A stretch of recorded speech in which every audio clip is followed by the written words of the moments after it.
All right, so we are talking to Dr. Lori Beth Bisbey, who I may call Lori or Lori Beth during the interview. Um, First of all, welcome to the show, Dr. Lori Beth. Thank you. It's great to be here. And yeah, we're so glad to have you all the way from Scotland. We are in Studio City, California. It would be a very long flight for us to get to you now. What's your weather like there right now?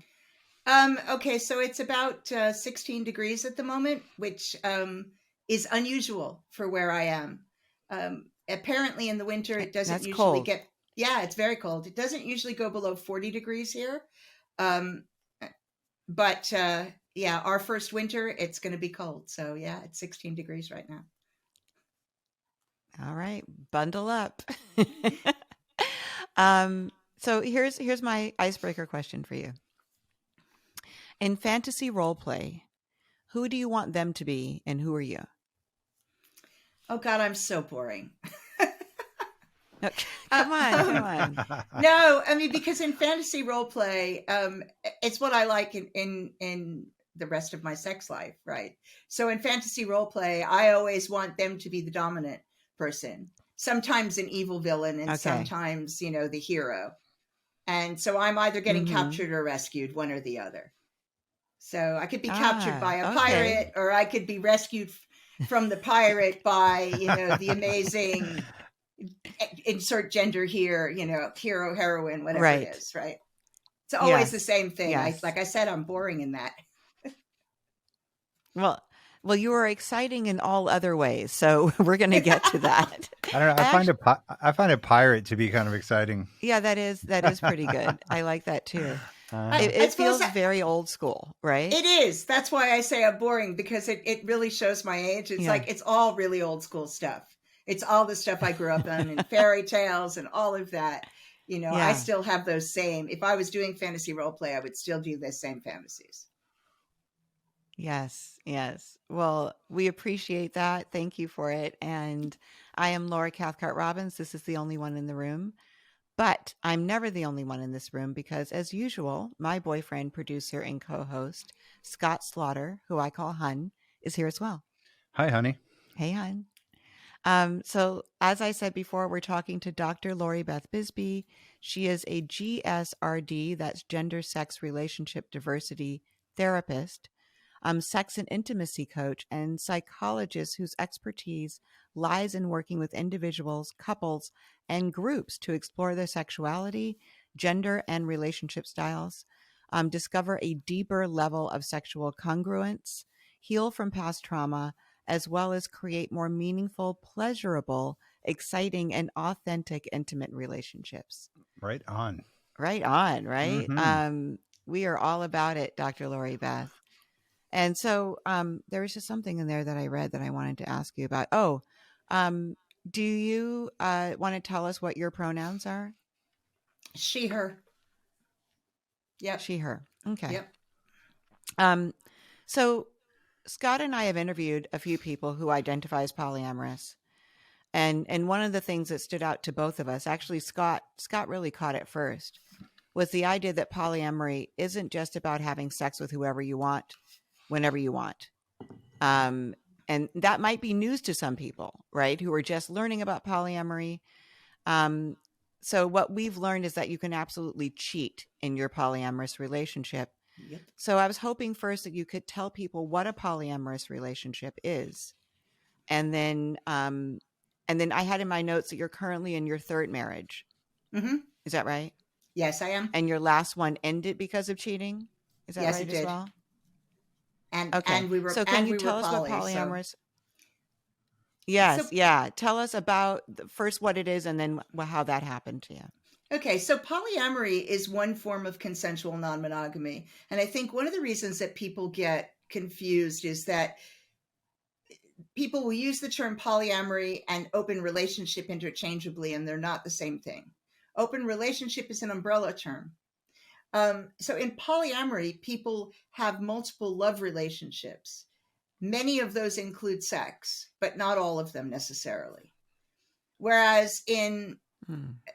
more garden variety open relationship, oftentimes it is people will have additional sexual relationships, but only one main love connection.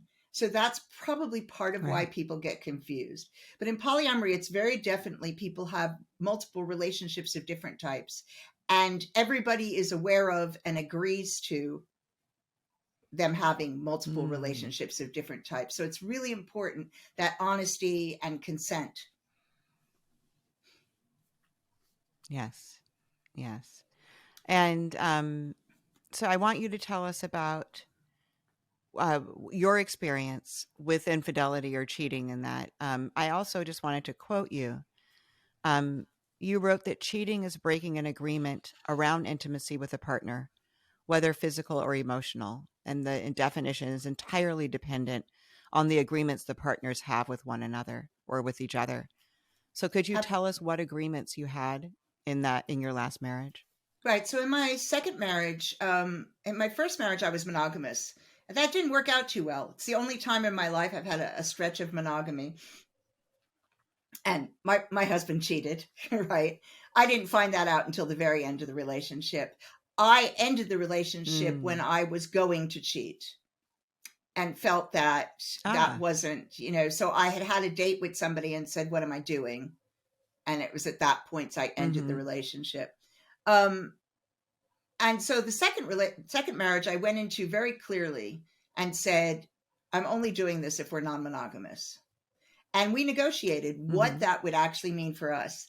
And so the way our polyamorous relationship worked was that we agreed that either one of us could have a veto over a potential partner of the other. Now, there will be a bunch of polyamorous people up in arms about that statement. I'm not going to go into detail here, but everybody has a right to make their agreements the way they want to make them. And in that situation, the way, in fact, that he was most comfortable was with the ability to tell me, "I don't want you to have that relationship. I'm not comfortable with that person." So we had that. If Mm-hmm. you have an agreement with one, it's reciprocal. So I had the ability to say, "Don't go do that." The only Right. time that wasn't true is if you were doing it punitively. For example, if I had said no Yes. to everybody he wanted to see, then we would have had to have another conversation about the agreement. But that was the one major agreement. The second, and the coda to that, the reason for that agreement is I hate lying. Lying destroyed my first relationship. Um, Lying drives me nuts.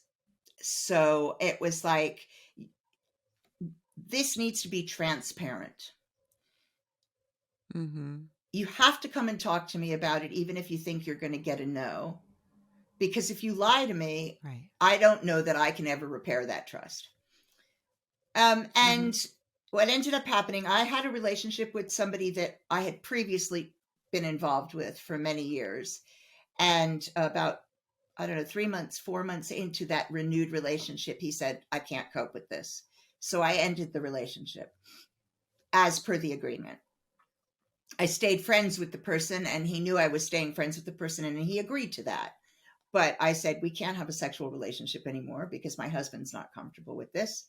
And this is our agreement." Can I just ask you a question about that? Sure. Because I'm wondering, how do you not let your emotions get the best of you in that situation and do it anyway? Do you know what I mean? Like if you're involved with somebody and there's love there, how do you just say, I'm going to downshift our relationship into first gear again? Well, I mean, if I didn't think I could do that, I would have broken it off entirely. I prioritized the I marriage, see. and it was not easy. There was no place in which that was Mm-hmm. easy. The person he asked me to disconnect from romantically was somebody I'd been involved with on and off for 20 years.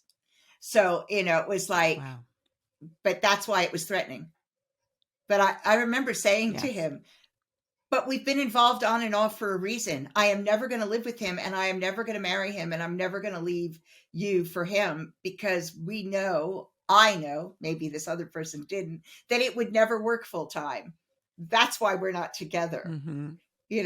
But there's one aspect of our Right. relationship that works really well, and I would like to be able to indulge in that. And he for whatever reason, he was perfectly within his rights to say, I just can't cope with that. So I downshifted and said, all right, there was professional reasons to stay friends, and he agreed to that. And that was that. He did not ask me about the person he had the affair with. He sort of floated the idea. And the person was, so he was a stay-at-home dad. So the woman that he wanted to have a relationship with or have sex with was the mother of one of my son's really good friends. So just on principle alone there, that's a bad idea. But on top of that, she was pretty crazy. Like, and people could see it. She got obsessive about people. Right. She, like unstable. Yeah. Really very unstable. And so I had said when I noticed he was looking at her, absolutely no way. No way, because she's unstable. And it'll be a problem later. And I don't want the drama. And no way, because you're going to interfere in your child's friendship. And that's just not on. Right. And that's who he decided to have an affair with. And so he had a relationship. So you said no way. Mm-hmm. Yeah, I would say you said no way, and he didn't honor the agreement. And Not this at all. was subsequent to you honoring your agreement with someone that you were involved off and on in for 20 years. And also somebody who was never going to cause any drama, right? Who didn't live nearby, who was not part of our lives. It was like it could be kept completely separate.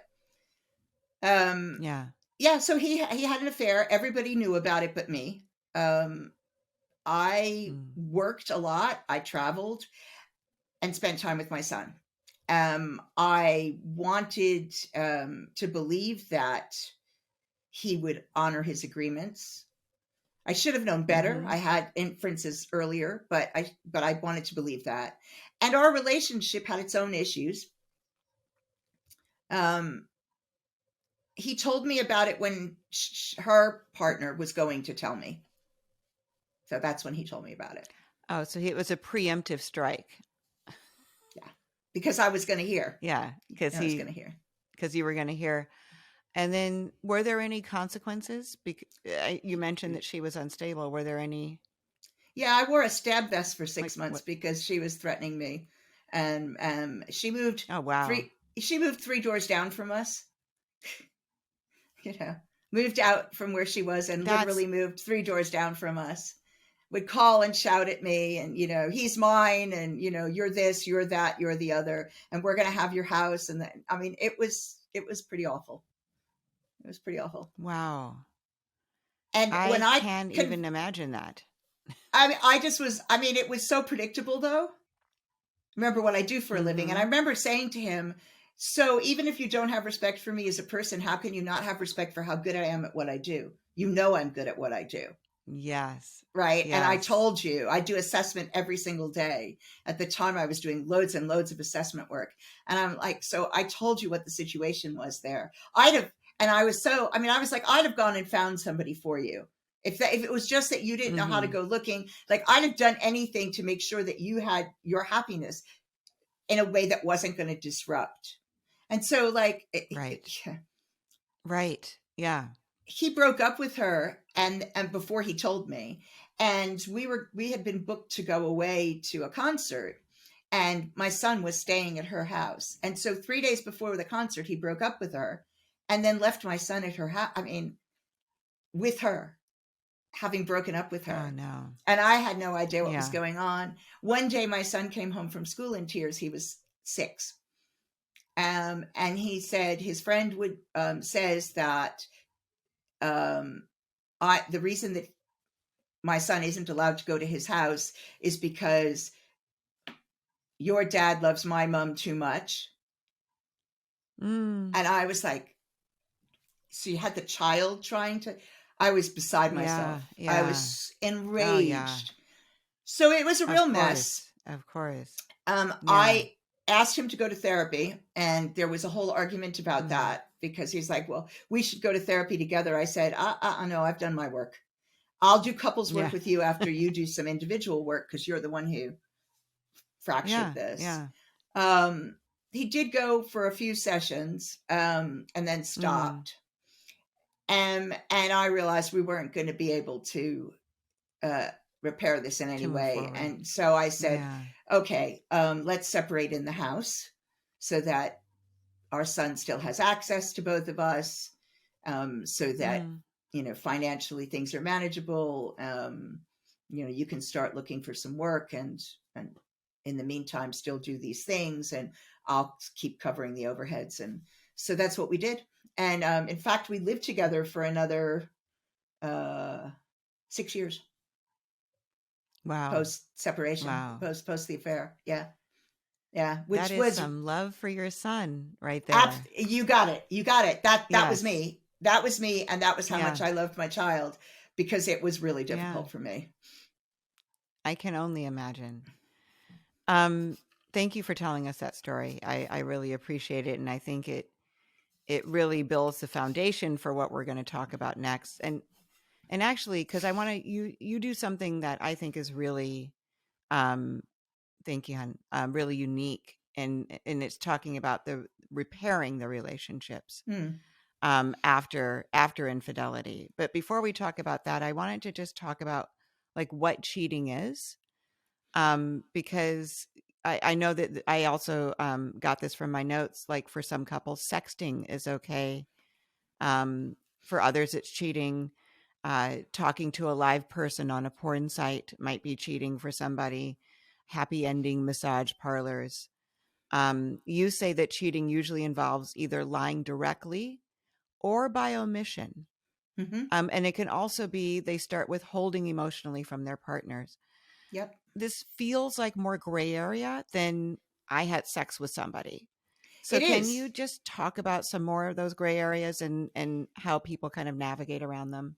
So I think the thing is that people mistake the damaging part of cheating and infidelity as being the physical act, as being the sexual acts, as sharing your body with somebody who is not your partner. But what actually is damaging is the breaking of the agreements, the lying, the withholding. It's the emotional part that's damaging.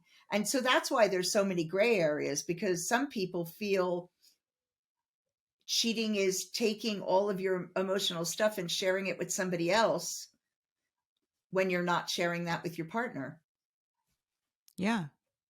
And that will, and I so would people feel will say, betrayed. that's what people say. They're saying, Yeah. he was emotionally unfaithful. She was emotionally unfaithful.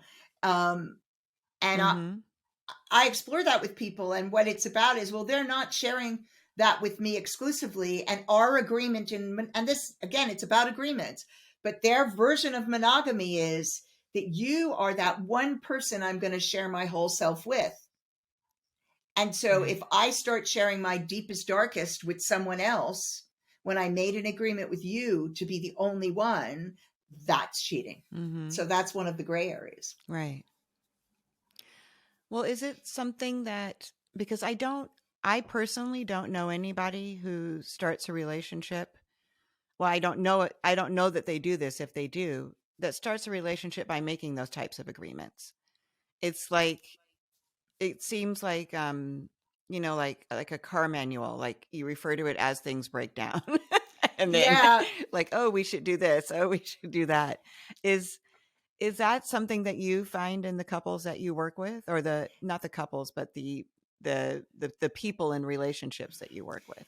So, I mean, I'm a big advocate for even monogamous people actually sitting down and working out agreements. I think that the reason that particularly heteronormative people, so heterosexual monogamous people who don't have an alternative lifestyle of any kind, everybody thinks they know what the expectations are. And the expectations contain your agreements, right? So everybody thinks they know that. They take it off the shelf. I always describe it like, it's that Disney movie, only it has your name on it.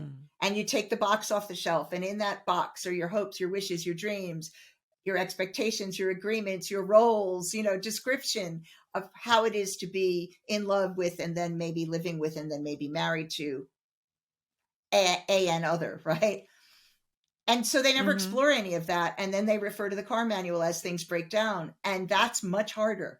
The work is much harder. Yes. if you wait until Yeah. there's a problem, particularly if the problem is cheating, because repairing trust can be done, but it is very difficult. Yeah. It's a long, I mean, slow because I think, process.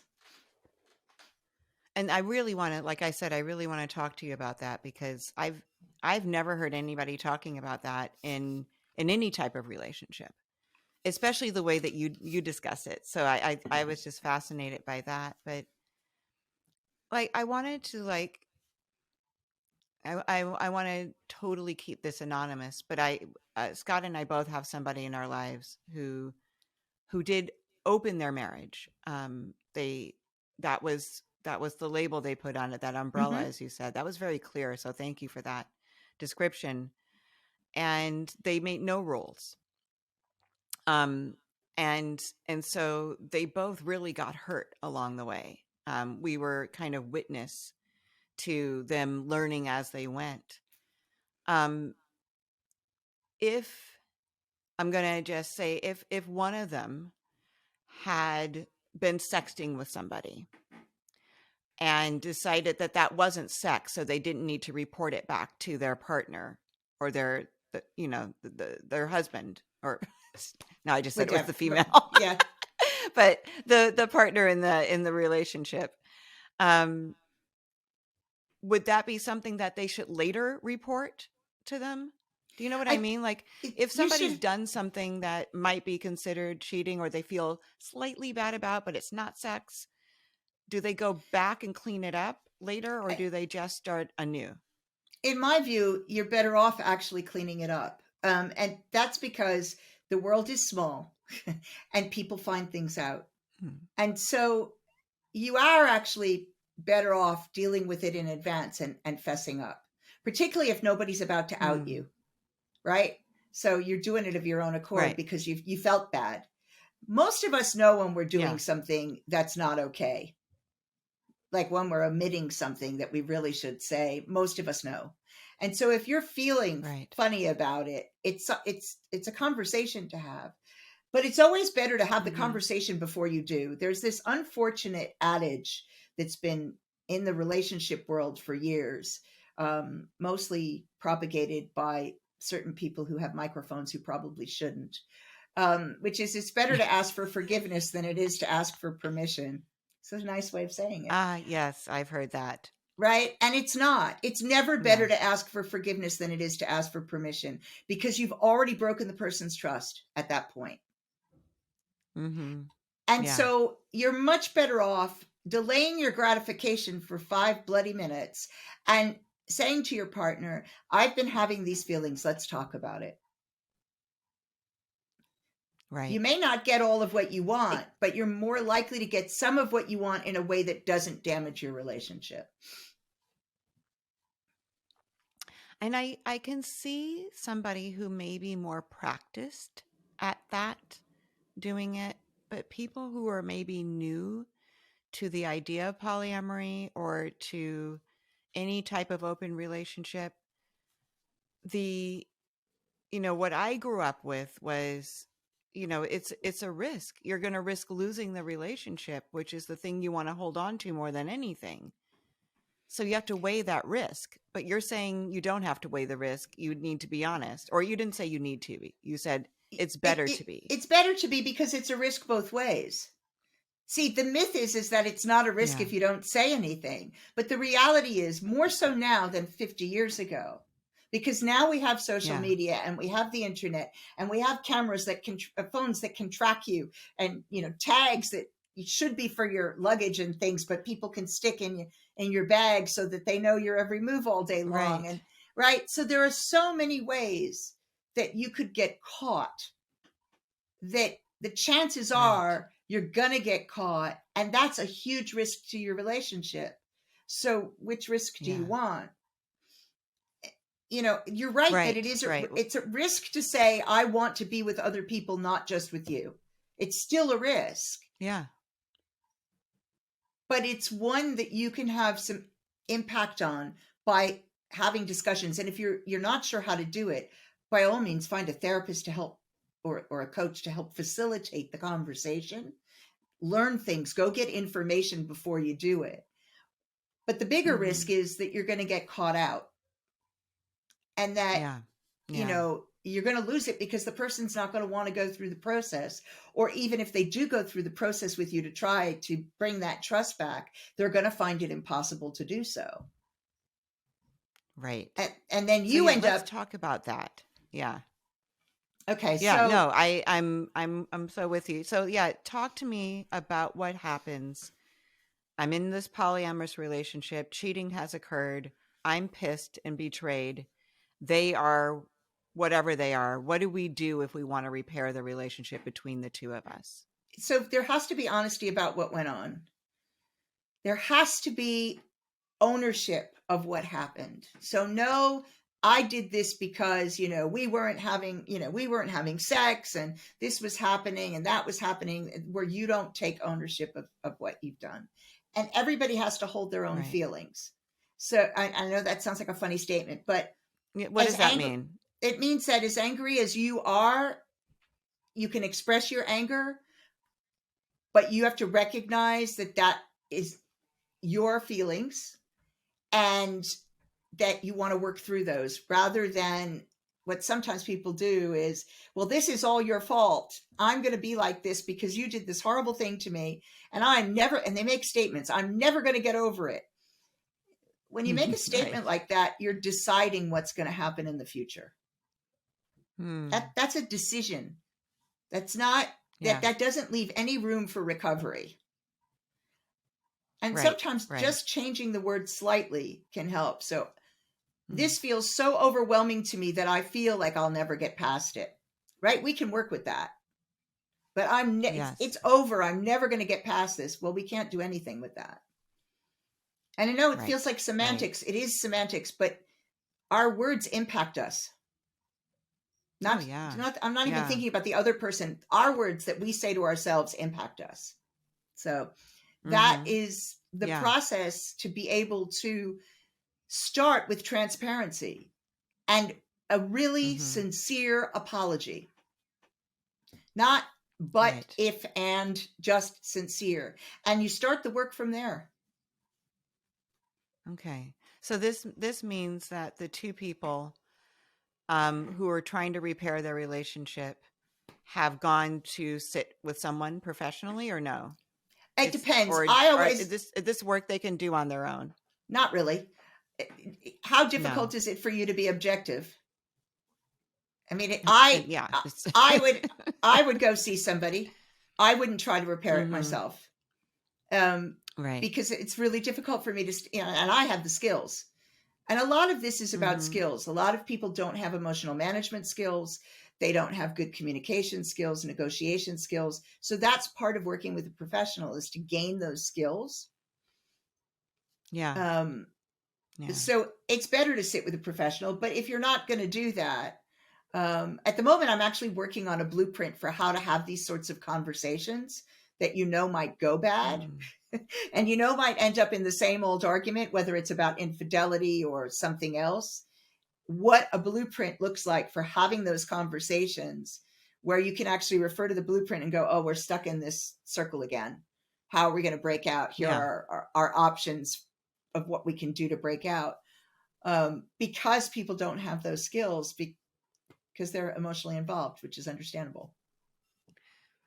Well, and then also, let's say that we're talking about people who live or come from a culture where not only is polyamory not acceptable, but therapy also is frowned upon. So these are people who may be exploring this kind of in the dark, right? Or with the help of YouTube videos. And if they're lucky enough to find other people who have embarked on that journey, then, but they're where they come from, the family of origin or the culture of origin just doesn't permit that type of lifestyle. So maybe a blueprint like the one you're suggesting would be a great tool for them to be able to do this in the privacy of their relationship. Yep. One of my friends wrote a book called A World Beyond Monogamy. And it's a really big, thick book. And he interviewed all sorts of people from many cultures about how they do non-monogamy. And he interviewed people from cultures where you don't normally see people talking about it. So Middle Eastern cultures, Asian cultures, Singapore and things like that. And one of the nice things about that for me was that people could see themselves in it. Make suggestions and things, but the book is really painting pictures, and that you could see yourself in it. You could see that there were other people like you. So I think those sorts of things are useful. And then the idea, that the reason I'm working on a blueprint is because I don't see one anywhere. Actual users guides as opposed to more academic. I mean, there are some books that deal with specific aspects of polyamory. I'm hoping to make something that's general enough for conversations that aren't about polyamory, that will apply. It's just about it's about being able to be practical about the questions you ask and the way you explore things, and also remembering that you've got to test out reality. Like sometimes someone will say something that in the moment seems perfectly reasonable, and you step back from it because you're desperate to save things, right? So you're going to try and agree, but you step back from it and you go, wait a minute, is that a reasonable request? Doesn't feel like it to me. Well, so, and the hurt person, the one who's betrayed, might make unreasonable requests almost in a punitive way. Right? Absolutely. Yeah. Well, both people sometimes do. It's really interesting. And so you have to say, do you agree to have your partner look through all of your communication? Sometimes that works very well at the beginning, right? There's a period of time where you open everything up. But if that's not ending, if the person's not feeling any more reassured, then you need to do something else, because that's not going to solve it. And to expect that you can never have a private conversation about anything with anyone ever again is unreasonable. It's unrealistic. Yeah. That's no. I wanted to also ask you this, because one of the things that I had in my notes is that you recommend cutting off all communications with the person with whom you had the affair as part of the rebuilding trust. 2 questions about that. Because as you were telling your story about the person that you were seeing, and then your husband at the time saying he was uncomfortable with that, and then you adhered to your agreement, which was the veto agreement, right? So that he could say that, but you stayed in communication with him. You said that, and it was okay with him. Like, you asked his permission. It wasn't covert. No, it was completely above board. The guy was working for me, right? So, after that, I mean, he hadn't started working for me when we were involved with each other, but we'd already agreed for him to work for me, and so my ex knew that, and so it was all above board. Like, there was no way to miss it. Right. So if someone has an affair, they've gone through this process and they've gotten to this point where if they want to move forward with the repair, they need to cut off all communications with that person. Have you ever seen a way to repair both?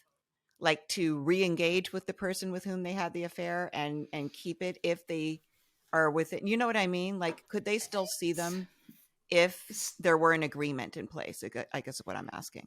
So, in my experience, that only works when everybody knows each other, and you're repairing the friendship that was damaged as well, right? So the person had the affair with was friends with the partner, and they work on repairing their relationship so everybody can be friends again. It does not seem to work when there was no relationship between the affair and the spouse. I'm using spouse because it's easier, right? The affair and the spouse, when there's no relationship between them, what seems to work the best is, I'm focusing on you. I can have other friends, right? Because the argument to stay in touch is always, but we're so close. But that's some of the damaging stuff, right? But they're my best friend. Right. It really wasn't, right? That's some of the damage. So every time you talk to them and you bring your feelings to them, and you're continuing to damage, you're eroding confidence in the main relationship. Your primary relationship. Your primary relationship. So it's better to just say to the person, whilst I really don't want to do this, because obviously I still care for you. I mean, that doesn't just go away. I really want to concentrate on my primary relationship. And the only way I can repair this is if we're not in contact with each other anymore. So I'm respectfully asking you to please stay away. And, then you need to do all the things to make sure that you're not in contact. So you need to block on all social media, and you need to really make it clear that that isn't going to happen again, and work on that. And then, who knows what happens down the line, but I've never seen a re-engagement that went well. Okay. Yeah. So if someone is, I mean, I guess you already said it though, because the agreement would be, so like if someone just needs to roam, and the agreement with their primary relationship is that that's okay, then that's fine. They haven't broken an agreement. There's no betrayal there. It's only when the agreement is X, Y, and Z, and one of those things is broken, that's where the betrayal occurs. That's where there's infidelity. That's where the betrayal is. That's where the infidelity is. If you have an agreement, let's say somebody gets jealous even though they have an agreement. That's not infidelity. That's you work on the jealousy because this was your agreement. You work on your own stuff. And if you decide in working on your own stuff that actually this isn't going to work for me, because sometimes people do. Sometimes people go, I thought I could do this, but I don't really think I can. Then the work is about how you resolve that with your partner. But it's not a betrayal, and you can't hold them accountable. Interesting. Have you personally ever been jealous in a relationship where the agreements are being kept? Sure. I mean, we're all human. I tend to get envious more than I get jealous. Jealousy is usually about either an insecurity about who yourself, full stop. Am I good enough? Am I okay? Why does this person want somebody other than me? Because that's our training, right? Is if you're good enough, they don't want anybody else, which is a load of rubbish, but that's how we're brought up. Or I'm insecure about my place in the relationship. So I might be secure about me, but I might not be secure about how they feel about this relationship and the longevity of the relationship. So that's jealousy. Envy is about the things you're missing out on. So I'm more likely to get envious. I'm more likely to feel like so a great example is we were at an event, and I ended up working the event instead of getting to have fun. So I was interviewing people for this whole event, and my husband was off having a grand time, and I was envious as hell. And it was really hard for me because, he didn't do anything that was against the rules. Yeah. It was just, he got to have all the fun and I didn't. So it was my problem. I went and dealt with it. Yeah. How did you do that? I just had a strop on my own, just that, took myself off, talked to myself. I had a little bit of a strop and a little bit of a cry. I organized to make sure that we got to do something really fun together. I had to work really hard not to really lay it on him because I was really upset. Him? Well, yeah, because it wasn't what I'd planned, but because of what I was doing at the time, strategically, it was a good idea. I had an opportunity to interview some people who were elders that weren't going to be around a lot. And so I didn't want to blow that opportunity. So, what was he supposed to do? Sit around waiting for me to finish? That's like not nice. Right. But I know there are some couples who would do that. No, it's kidding. Yeah. No, but you want him to be happy. Yeah, absolutely. Otherwise I wouldn't bother being with him. Right. This has been so good. I have in my notes, and forgive me because I don't remember the title, but there's a TV show that you're a part of. Is that right? Yeah. So tell me about that. So the show is called Open House: The Great Sex Experiment. How We've could I forget that title? it's great. It's a great title. We just finished Yeah. filming. We finished filming season 2 in September, so season 2 will be out, I guess, in the spring. It is on Channel 4 in the United Kingdom, and the show is a cut down version of a retreat I do. So we took married couples or committed couples or people in relationships that were monogamous but have wanted to open up their relationships, and we bring them to this retreat space. They meet with me. We talk about what it is they want. I usually pick at some of the emotional stuff that comes up, try and help them with their skills. And then there are residents at the resort who are available to do various things. So some of them have fantasies of threesomes. Others of them, might want to be involved in a sex party or something. They've got something in their head that they want to do to open it up. And so they get to see if they can make a connection with somebody. Everything's consensual, so not everybody makes connections. Like sometimes people are just not interested. But if they do, they then try things out, and then they come the next day and have another session with me, and we deal with all the fallout from what happened on the evening, because there's usually fallout because people haven't thought things through. And then give them the opportunity to try something again and consolidate some skills, and then I see them a third time. It was a lot of fun, and it's completely unscripted, so it's exciting. That's fantastic. It's great. I want to watch the show. Can we watch it in the States? So it's difficult to watch it in the States. Recently, it was listed on a list of 10 shows you would want to watch if you liked Sister Wives. It was like number 3, and they said it was streaming on Discovery Plus, but we haven't found it there. So that was kind of interesting. Some of it's on YouTube, but I will check again with Channel 4 and find out if it's if they finally syndicated it. And if they did, I'll let you know. I'm hoping they'll get it to the US soon because people keep asking me about it.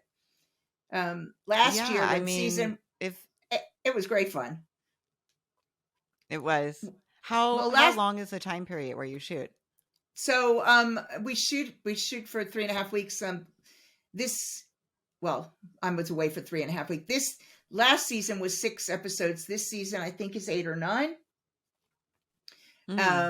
And I will do, if you're not able to see it, I'll do what I did last year, which was I did watch parties. So I got permission to get a link, and I invited people to come and watch the show with me. And so we would do watch party and watch the show. We had a great time doing that. But at the moment, cross your fingers, it's syndicated soon. It was great. It was great fun. Yeah. And what's interesting is a lot of the... I would think... Go ahead. Sorry. No, go ahead. A lot of the referrals I got afterwards... I would think that would be... Oh.